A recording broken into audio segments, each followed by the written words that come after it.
দর্শক, বাংলাদেশে এশিয়া কাপের স্বপ্ন টিকে আছে নানা সমীকরণ ও জটিল হিসাবের ওপর। সুপার ফোরের সমীকরণ মেলাতে হলে তাকিয়ে থাকতে হবে শ্রীলঙ্কা ও আফগানিস্তানের ম্যাচের দিকে।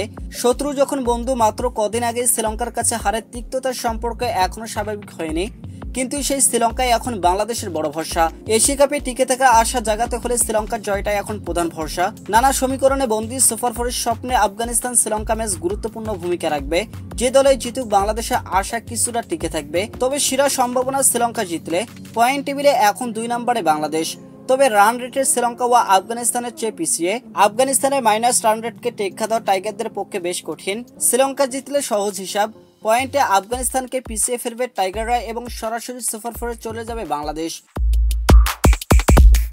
কিন্তু আফগানিস্তান জিতলে শুরু হবে নানা হিসাব নিকাশ। সাধারণ জয়ে আফগানিস্তান গ্রুপ সেরা হবে আর রানার্স আপ হয়ে সুপার ফোরের টিকিট পাবে শ্রীলঙ্কা। তবে আফগানিস্তান যদি বড় ব্যবধানে জিতে, তাহলে বাংলাদেশ ফিরতে পারবে টেবিলের সমীকরণে। আফগানিস্তানের জয়ের হিসাব, আগে ব্যাট করলে জয়টা হতে হবে অন্তত 71 রানের ব্যবধানে, পরে ব্যাট করলে জিততে হবে কমপক্ষে 53 বল হাতে রেখে। ধরা যাক আফগানিস্তান আগে ব্যাট করে 200 রান করলো, তবে শ্রীলঙ্কাকে আটকে রাখতে হবে 128 রানের মধ্যে।